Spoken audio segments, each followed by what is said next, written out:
12th business studies and is lesson number 11 11.3 methods for raising short term capital on the topic இப்போ பார்க்க போகிறோம். As we understood, we need short term financing. There are various methods of raising short term financing of business for business.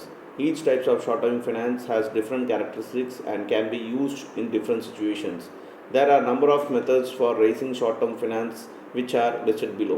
இப்போ நம்ம இதுக்கு முன்னாடி இருக்க டாப்பிக்கில் short term finance கண்டிப்பாக ஒரு பிஸ்னஸ்க்கு தேவை அப்படின்ட்டு நம்ம பார்த்தோம். இப்போ இந்த டாப்பிக்கில் பார்த்திங்கனாக்கா எந்த சோர்ஸ் மூலமாக எல்லாமே நம்மளால் ஷார்ட் டேர்ம் ஃபினான்ஸ் வந்து வாங்க முடியும் அப்படின்ட்டு பார்க்க போகிறோம். கீழே ஒரு பிக்சர் கொடுத்துருக்காங்க, source of short term finance. So எங்கேருந்து வாங்கலாமாங்க? Trade credit 1, second bank credit, third வந்து ஃபேக்டரிங் கிரெடிட்டு, ஃபோர்த் வந்து அட்வான்ஸ் ஃப்ரம் கஸ்டமர்ஸ், ஃபிஃப்த் வந்து இன்ஸ்டால்மெண்ட் கிரெடிட்டு. இதில் வந்து பேங்க் கிரெடிட்டில் பார்த்தீங்கன்னாக்கா loans and advance, cash credit, overdraft, bill of discounts இதெல்லாம் நம்ம ஃபஸ்ட் வீடியோலேயே பார்த்துட்டோம். 11.1 இதெல்லாம் எக்ஸ்பிளைன் பண்ணியிருந்தாங்க. ஸோ ரைட், இப்போ வாங்க டாபிக் கொடுக்கலாம். 11.3.1 ட்ரேட் கிரெடிட். ட்ரேட் கிரெடிட்னா என்ன? Trade credit refers to the credit granted to the manufacturers and traders by the suppliers of raw materials, finished goods, components, etc. Usually business enterprises buy suppliers for 30 to 90 days credit. It is the credit extended by the accounts payable. So trade கிரெடிட்னாக்கா நீங்கள் ஒரு மேனுஃபேக்சரரோ நீங்கள் ஒரு ட்ரேடராக இருந்தீங்கன்னாக்கா உங்களுக்கு வந்து பார்த்தீங்கன்னாக்கா raw material supply பண்ணுறவங்க wholesalers பார்த்தீங்கன்னா உங்களுக்கு 30 நாள் கழிச்சு நீங்கள் பணம் கட்டினா போதும், இல்லாட்டி 90 நாள் கழிச்சு பணம் கட்டினா போதுங்கிற மாதிரி ஒரு கிரெடிட் ஃபெசிலிட்டி கொடுப்பாங்க. ஸோ இதுதான் பார்த்தீங்கன்னாக்கா trade கிரெடிட்னாங்க. We would classify these trade credits into two types: free trade credit and paid trade credit. After a particular number of days per payment, the supplier charges interest for the delay of payment. So the period before this the free trade credit and after that is paid trade credit. So இப்போ for example இதில் 2 type இருக்குது. இந்த கிரெடிட்டில் வந்து trade கிரெடிட்டில் 2 type இருக்குது. ஒன்று வந்து பார்த்தீங்கன்னாக்கா before trade credit, அப்புறம் ஆஃப்டர் ட்ரேட் கிரெடிட்பாங்க. பிஃபோர் ட்ரேட் கிரெடிட்னா என்னென்னா, இப்போ உங்களுக்கு ஒரு 30 நாள் டைம் கொடுத்துருக்காங்க பணம் கட்டுறதுக்கு. நீங்கள் வாங்கின ரா மெட்டீரியல்ஸ்க்கு வந்து பணம் கட்டுறதுக்கு ஒரு மேனுஃபேக்சர் 30 நாள் டைம் கட்டியிருக்காங்கனாக்கா நீங்கள் அந்த 30 நாளுக்குள்ளே ஒரு பேமெண்ட் பண்ணிடுறீங்க. மீதி இருக்க பெண்டிங் பேமெண்ட் நீங்கள் பண்ணல அப்படிங்கிற போது மீதி இருக்க பெண்டிங் பேமெண்ட்டுக்கு நீங்கள் கட்டுற நாள் வரைக்கும் அந்த மேனுஃபேக்சர் பார்த்தீங்கன்னாக்கா இன்ட்ரெஸ்ட் வட்டி போடுவார். ஸோ நீங்கள் ஃபஸ்ட்டு இன்ஸ்டால்மெண்ட்டில் கட்டினது, ஃபஸ்ட் இன்ஸ்டால்மெண்ட் கட்டினது பார்த்தீங்கன்னா ஃப்ரீ ட்ரேட் கிரெடிட்டில் வரும். அதுக்கப்புறம் பே பண்ணுறது, அதாவது வட்டியோட பே பண்ணுறது பார்த்தீங்கன்னா பெய்ட் ட்ரேட் கிரெடிட்னு சொல்லுவாங்க. It's quietly obvious that free trade credit should be as much as possible because it is free of cost. How much is free trade credit extended to the customer? It depends upon the credit worthy of the buyer, discipline maintained in the payments commitments, the bulk of the business, etc. The higher your rate of these factors, the higher would be the free trade credit available to your business. சரி, இந்த free trade கிரெடிட்டுங்கிறது என்ன? Interest இல்லாத ஒரு trade credit, அதாவது கடன். இந்த interest இல்லாத கடன் பார்த்தீங்கன்னாக்கா எவ்வளோ நாளைக்கு நம்ம எக்ஸ்டெண்ட் பண்ணலாம் அப்படின்னா, உங்களோட பேமெண்ட் ப்ரொசீஜர், உங்களோட பழக்க வழக்கம், உங்களோட டீலிங்ஸ், பிஸ்னஸ் ஜென்யூனான டீலிங்ஸ் இருந்தீங்கன்னாக்கா, நல்ல மரியாதை இருந்துச்சுனாக்கா அதுக்கு தகுந்த மாதிரி அந்த ட்ரேட் கிரெடிட் 30 நாளுங்கிறது 90 நாள் கூட அந்த மேனுஃபேக்சர் எக்ஸ்டெண்ட் பண்ண வாய்ப்பு இருக்குது அப்படின்னு சொல்கிறாங்க. Paid trade credit is definitely a type of short-term financing, but on the priority list, it would be quite low. In short, it should be selected only when another financing is not available. The reason for not opting for it is the high risk cost. இந்த paid trade கிரெடிட்டுங்கிறது என்னென்னாக்கா, உங்களுக்கு ஒரு காலகட்டத்துக்கு அப்புறம் வட்டி போட ஆரம்பிச்சிடுவாங்க. இது வந்து உங்களுக்கு ரொம்ப அவசியம். எங்கேயுமே எந்த சோர்ஸ்லேருந்தே உங்களுக்கு பணம் கிடைக்கனாக்கா கடைசியாக தான் இந்த ஒரு சோர்ஸை நீங்கள் ட்ரையே பண்ணணும்னு சொல்கிறாங்க. இது முக்கால்வாசி பேர் பிஸ்னஸ்மேன் ஏன் ட்ரை பண்ணுறதுனாக்கா, இந்த ரேட் ஆஃப் இன்ட்ரெஸ்ட் வட்டி ரொம்ப அதிகம், அதனால் இது வந்து போக மாட்டாங்க இது பக்கம் அப்படிங்கிறாங்க. சரி, இப்போ மெரிட்ஸ் ஆஃப் ட்ரேட் கிரெடிட்ஸ், அதாவது அட்வான்டேஜஸ் ஆஃப் ட்ரேட் கிரெடிட்ஸ் என்னென்னு பார்ப்போம். First one, trade credits is convenience and continuous source of fund. So இது வந்து ஈஸியாக கிடைக்குது, இது கண்டினியூஸாக இந்த ஃபண்ட் வந்து நமக்கு கிடைச்சிட்டே இருக்கும். Trade credits may be ready available in case of credit worthiness of the customer is known to the seller. இப்போ உங்களுக்கு கடன் கொடுக்குறவங்களுக்கு உங்களோட நடவடிக்கை பற்றிலாம் தெரியுது, நல்ல ஓகே மரியாதை கூட நல்ல டீசெண்டாக டிசிப்ளினாக அவர் வந்து பணத்தை திருப்பி கொடுத்துருவாருன்னா அதுக்கு தகுந்த மாதிரி உங்களுக்கு ரெடியாக இந்த கிரெடிட் கிடைக்கும். Trade credit needs to promote the sale of an organisation. ஒரு வியாபாரத்தில் உங்களுக்கு சேல்ஸ் டெவலப் பண்ணணுனாக்கா, இன்க்ரீஸ் பண்ணணுனாக்கா இந்த ட்ரேட் கிரெடிட் கண்டிப்பாக தேவை. If an organisation wants to increase its inventory level in order to meet expected rise in sales volume in the near future, it may use trade credits to finance the same. இப்போ உங்களுக்கு வந்து உங்களோட inventory level வந்து extra அதிகப்படுத்தணும் உங்கள் கம்பெனியில் அப்படின்னாக்கா, அது உங்களோட லெவலுக்கு நீங்கள் எதிர்பார்த்த லெவலுக்கு வந்து இந்த சேல்ஸ் வால்யூம் வேணும் ஃபியூச்சரில் அப்படின்னாக்கா, இந்த ட்ரேட் கிரெடிட் கண்டிப்பாக அதுக்கு அந்த அளவுக்கு நீங்கள் வாங்கியிருக்கணும் அப்படிங்கிறாங்க. It does not create any charge on the asset of the firm while providing funds. இது வந்து அசட்டு மேலே எந்த சார்ஜும் பண்ணுறதில்ல இந்த ஃபண்டு கொடுக்கும்போது, ஏன்னா இது ஷார்ட் டேர்ம். Next demerits. என்னென்ன ப்ராப்ளம் இருக்குது இந்த ட்ரேட் கிரெடிட்டில் அப்படின்னு பார்க்கும்போது, first time availability of easy and flexible trade credit facilities may induce the firm to indulge the over trading with which may add the risk of இந்த firm. டக்குன்னு கிடைக்குது அப்படிங்கிறதால, சுலபமாக இந்த ட்ரேட் கிரெடிட் கிடைக்கிறதுனால அடிக்கடி இது வாங்க தோணும், அதுலேயே நம்ம வந்து பெரிய லெவலில் மாட்டிக்க வாய்ப்பு இருக்குது அப்படிங்கிறது தான் அந்த வியாபாரிங்க. Second one, only limited amount of funds can be generated through the trade credit. ஓரளவுக்கு உண்டான ஃபண்டு தான் கிடைக்கும், பெரிய லெவலில் ஃபண்டெல்லாம் கிடைக்காது இந்த ஷார்ட் டேர்ம் ட்ரேட் கிரெடிட்டில். It is generally a costly source of fund as compared to the most other source of the raising money. இது வந்து இதுதான் இருக்கிறதுலே காஸ்ட்லியஸ்டான சோர்ஸ் ஆஃப் ஃபண்டு மற்ற ஃபண்ட்ஸ் எல்லாம் கம்பேர் பண்ணும்போது அப்படின்னு சொல்கிறாங்க. Now 11.3.2 bank credit. Commercial bank grant short-term finance and business firms to the visitors firm which are known as bank credit, which when bank credit is granted, the borrower gets a right to draw the amount of credit at one time or in installment as and when needed. Bank credits may be granted by way of loans, cash credit, overdraft and discontinued payment bills. So இதெல்லாமே இந்த bank credit பார்த்திங்கனாக்கா, ஒரு bank மூலமாக நமக்கு ஒரு short ஃபைனான்ஸாக கிடைக்க வாய்ப்பு இருக்குது, அவங்க தான் கிராண்ட் பண்ணுவாங்க இந்த பேங்க் கிரெடிட்ங்கிறது. இந்த பேங்க் கிரெடிட் பார்த்திங்கனாக்கா, பாரோவர் வாங்குறவங்க பார்த்திங்கனாக்கா இந்த அமௌண்ட்டை வந்து அவங்க இன்ஸ்டால்மெண்ட்டில் ஒரு டைமில் பே பண்ணுற மாதிரி பண்ணி வாங்கிக்கலாம், இல்லாட்டி இன்ஸ்டால்மெண்ட்டில் கூட அவங்க கடனாக வாங்கிக்கலாம், அவங்க தேவைக்கு ஏற்பா அப்படின்னு சொல்லிக்கிறாங்க. அதே பேங்க் கிரெடிட் பார்த்திங்கனாக்கா லோன் மூலமாகவும், கேஷ் கிரெடிட் மூலமாகவும், ஓவர் டிராஃப்ட் மூலமாகவும், டிஸ்கவுண்ட் பில் மூலமாகவும் இந்த கிரெடிட்டை கொடுக்குறாங்க. ஃபஸ்ட்டு லோன் இன் அட்வான்ஸ் அப்படின்னா என்னென்னு பார்ப்போம். Loan in advance, when the certain amount of advance by a bank repayable after the specified period, it is known as bank loan. Such an advance is credited to a separate loan account and the borrower has to pay interest on the whole amount of loan irrespectively the amount of the loan is actually drawn. Usually loans are granted against a security asset. First லோனுங்கிறது பார்த்திங்கனாக்கா, நீங்கள் ஒரு asset ஒரு சொத்து காட்டினா தான் அதுக்கு பதிலாக தான் அது கேரண்டியாக எடுத்துகிட்டு உங்களுக்கு லோன் தருவாங்க பேங்க்ஸில். இது ஒன்று. இன்னொன்று, லோன் பார்த்திங்கனாக்கா ஒரு ஸ்பெசிஃபிக் பீரியடுக்கு இருக்கும், அதுதான் பேங்க் லோனு. இதே கிரெடிட் பார்த்திங்கனாக்கா இதுக்குன்னு ஒரு செப்பரேட் அக்கௌண்ட் இருக்கும். அட்வான்ஸ் கிரெடிட்னாக்கா இதுக்குன்னு ஒரு செப்பரேட் அக்கௌண்ட் பேங்க்கில் இது பண்ணுவாங்க, ஓப்பன் பண்ணுவாங்க. இதில் பார்த்திங்கனாக்கா பாரோவர் வந்து அவங்க இன்ட்ரெஸ்ட் பே பண்ணும் ஹோல் அமௌண்ட்டுக்கு, எவ்வளோக்கு லோன் வாங்கியிருக்காங்களோ அந்த அளவுக்கு வந்து அந்த ஃபுல் அமௌண்ட்டுக்கு அவங்க வந்து லோன் கட்டிக்கிட்டே இருக்கணும். இதுதான் loan in advance. Cash credit, it is an arrangement whereby banks allow the borrower to withdraw money up to the specified limit. The limit is known as cash credit limit. Initially this limit is granted for 1 year. This limit can be extended after review for another year. However, if the borrowers still desire to continue the limit, it must be renewed after 3 years. Rate of interest varies depending on the amount of limit. இந்த cash கிரெடிட்னா என்னென்னாக்கா, இது வந்து பாரோவருக்கு, அதாவது வாங்குறவங்களுக்கு பார்த்திங்கனாக்கா அவங்க withdraw பண்ணிக்கலாம் ஒரு specific limit வரைக்கும். இது தான் கேஷ் கிரெடிட் லிமிட்டுன்னு சொல்கிறாங்க. இனிஷியலி பார்த்திங்கனாக்கா இது 1 இயர் வரைக்கும் இதை வந்து இந்த லிமிட் கொடுப்பாங்க, அதாவது இந்த கிரெடிட் கேஷ் கிரெடிட் கொடுப்பாங்க.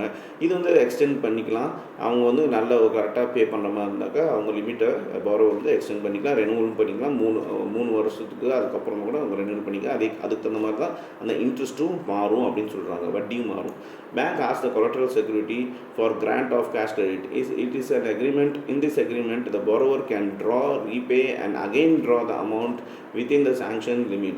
Interest is charged only on the amount actually withdrawn and not on the amount of the entire limit. இப்போ இந்த பேங்க் பார்த்திங்கனாக்கா இது செக்யூரிட்டி வாங்கிட்டு தான், ஒரு சொத்து இல்லாட்டி ஏதோ ஒன்று செக்யூரிட்டியாக வாங்கிட்டு தான் இந்த கேஷ் கிரெடிட் கொடுக்குது. இந்த பாரோவர் இதை வாங்கினவங்க பார்த்திங்கனாக்கா எப்போ வேணாலும் இதை ரீபே பண்ணலாம், அதாட்டி எப்போ வேணாலும் மறுபடியும் அவங்க வித்ட்ரா பண்ணிக்கலாம், ஆனால் அந்த லிமிட்குள்ளே அவங்களுக்கு உண்டான லிமிட்குள்ளே கொடுத்துக்கலாம் அப்படின்னு சொல்கிறாங்க. அதே ஆட்டம் இன்ட்ரெஸ்ட்டும் மாறும். இன்ட்ரெஸ்ட் எதுக்காக போடுறாங்கனாக்கா, எந்த காசுக்கு போடுறாங்கனாக்கா அந்த பாரோவர் வந்து எவ்வளோ அமௌண்ட் எடுக்கிறாங்களோ அந்த காசுக்கு தான் போடுவாங்க, தவிர ஃபுல் அமௌண்ட்டுக்கு போட மாட்டாங்க பேங்க்குக்காரங்க இந்த இன்ட்ரெஸ்ட் அப்படின்னு சொல்கிறாங்க. Then overdraft, when a bank allows its depositors on account holder to withdraw money in excess of the balance in his account upon the specified limit, it is known as overdraft facility. This limit is granted purely on the basis of creditworthiness of the borrowers. Bank generally give the limit up to rupees 20,000 in its system. The borrower has to show the positive balance in his account on the last Friday of every month. Interest is charged only on the overdrawn money. Rate of interest in case of overdraft is less than the rate of interest under the cash credit. இந்த over டிராஃப்ட்டுங்கிறது என்னென்னாக்கா, ஒரு bank வந்து ஒரு அந்த deposit இருக்குது இல்லாட்டி account ஹோல்டருக்கு வந்து மணி வந்து withdraw excess அவங்க பேங்க் அமௌண்ட் இருக்கிறதோட எக்ஸஸாக வந்து மணி பணம் எடுக்கிறதுக்கு ஒரு ஸ்பெசிஃபிக் டைம் லிமிட் வரைக்கும் எடுக்கிறதுக்கு அலோவ் பண்ணுறாங்க. இதுதான் ஓவர் டிராஃப்ட் ஃபெசிலிட்டி அப்படின்னு சொல்கிறாங்க. இது வந்து பியூர்லி பார்த்திங்கனாக்கா அந்த பாரோவர், அதாவது அந்த அக்கௌண்ட் வச்சுக்கிறதோட மரியாதை, அவங்க மேலே வச்சுருக்க மரியாதை மூலமாக தான் இது வந்து ரிஸ்க் எடுத்து பேங்க் கொடுக்குறாங்க. அது மட்டும் இல்லாமல் அவங்க டர்ன் ஓவர்லாம் பார்த்து தான் கொடுப்பாங்க, அவங்களோட பேமெண்ட்ஸ்லாம் எப்படி இருக்குன்ட்டு. ஜென்ரலாக பார்த்திங்கன்னா ஒரு நாளைக்கு 20,000 ரூபா வரைக்கும் லிமிட்டு கொடுக்குறாங்க. இந்த சிஸ்டமில் பார்த்திங்கனாக்கா பாரோவர், அதாவது வாங்குறவர் பார்த்திங்கனாக்கா பாசிட்டிவ் பேலன்ஸ் வச்சுருக்கணும் அக்கௌண்ட்டில். அதோட கடைசி மந்த்தோட கடைசி ஃப்ரைடேக்குள்ளே பார்த்திங்கனாக்கா அவங்க எப்பயுமே அவங்க பேலன்ஸில் பாசிட்டிவ் பேலன்ஸ் வச்சுருக்கணும். இதில் வந்து இன்ட்ரெஸ்ட் பார்த்திங்கனாக்கா எவ்வளோ அமௌண்ட் அவங்க எடுக்கிறாங்களோ அதுக்கு மட்டும் தான் சார்ஜ் பண்ணுவாங்க. அதோட ரேட் ஆஃப் இன்ட்ரெஸ்ட் இந்த ஓவர் டிராஃப்டில் பார்த்திங்கனாக்கா ரொம்ப ரொம்ப கம்மியாக இருக்கும் comparing to cash credit. Fourth one is discounting of bill.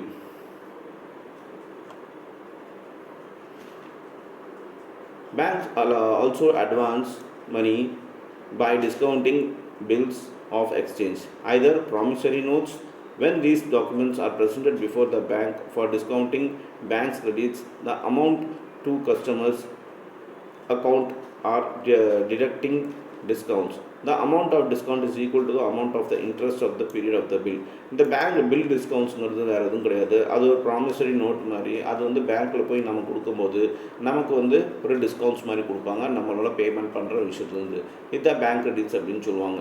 இந்த டிஸ்கவுண்ட்ஸ் எல்லாமே இது பார்த்திங்கனாக்கா உங்களுக்கு இதோட வட்டி பார்த்தோன்னாக்கா உங்களுக்கு ஈக்குவல் அமௌண்ட்டாக தான் இருக்கும். அந்த இன்ட்ரெஸ்ட் வந்து அந்த எவ்வளோ காலகட்டத்துக்கு அந்த பில் பே பண்ணுறாங்களோ அதுக்கு தகுந்த மாதிரி இன்ட்ரெஸ்ட் இருக்கும் அப்படின்னு சொல்கிறாங்க. ஸோ இதுதான் டிஸ்கவுண்ட் ஆஃப் பில். இப்போ difference between trade and credit bank கொடுத்துருக்காங்க. ஸோ இதில் வந்து மொத்தம் 5 பாயிண்ட் கொடுத்துருக்காங்க. அது length of attribute, trade credit, bank credit அப்படின்ட்டு. லென்த் ஆஃப் டேர்ம்ஸ் பொறுத்த வரைக்கும் ட்ரேட் கிரெடிட் பார்த்தீங்கன்னா 30, 60, 90 நாளைக்கு வரைக்கும் இருக்குது. அதோட பேங்க் கிரெடிட் பார்த்திங்கனாக்கா அது வந்து நம்ம கண்டுக்கிட்ட அவசியம் இல்லை. செக்யூரிட்டி பார்த்திங்கனாக்கா யூஸ்வலி அன்செக்யூர்டு. இந்த ட்ரேட் கிரெடிட் வந்து அன்செக்யூர்டில் தான் லோன் கொடுப்பாங்க. அதே பேங்க் கிரெடிட் பார்த்திங்கனாக்கா higher standards of unsecured loans otherwise secured. So அவங்க ஒரு நம்மகிட்ட ஏதோ ஒரு செக்யூரிட்டி வாங்கி தான் இந்த பேங்க் கிரெடிட்ஸ்லாம் கொடுப்பாங்க. அமௌண்ட் இன்வால்வ் பார்த்திங்கனாக்கா ட்ரேட் கிரெடிட்டில் கம்மியான அமௌண்ட்டு தான் கொடுப்பாங்க. அதே பேங்க் கிரெடிட்டில் அதிக அமௌண்ட் கொடுப்பாங்க. 4வது ரிசோர்ஸ் ட்ரான்ஸ்ஃபர் பார்த்திங்கன்னா கூட்ஸ் அண்ட் சர்வீஸ். ட்ரேட் கிரெடிட்டில் வந்து கூட்ஸ் அண்ட் சர்வீஸ்க்கு இந்த ரிசோர்ஸ் யூஸ் பண்ணுவாங்க. அதே பேங்க்கில் பார்த்திங்கனாக்கா மணியாகவே இந்த ரிசோர்ஸ் யூஸ் பண்ணுவாங்க. தென் ஆட்ரிபியூட்டில் பார்த்திங்கனாக்கா 5வது எக்ஸ்டெண்ட் ஆஃப் அனாலிசிஸ். எக்ஸ்டென்ஷன் எப்படி பண்ணலாம்னாக்கா ட்ரேட் கிரெடிட்டில் வந்து அந்த சைஸ் ஆஃப் டிரான்சாக்ஷன் பெருசாக இருந்துச்சுனாக்கா அதை எக்ஸ்டென்ஸ் பண்ணலாம். அதே பேங்க் கிரெடிட்டில் பார்த்திங்கனாக்கா அந்த டெப்த்தை வந்து அனலைஸ் பண்ணிட்டு அந்த சேஃப்டிக்கு தகுந்த மாதிரி அந்த இதை எக்ஸ்டெண்ட் பண்ணுவாங்க. ஸோ இதுதான் discounting of bills, difference between trade credit and bank credit. Next பார்த்தீங்கன்னாக்கா 11.3.2.1ல types of securities required for bank credit. இப்போ நீங்கள் ஒரு கடன் வாங்குனீங்கனாக்கா அதுக்கு என்னென்ன செக்யூரிட்டிஸ் அப்படின்னு சொல்லிட்டு இந்த டாப்பிக்கில் சொல்லியிருக்காங்க.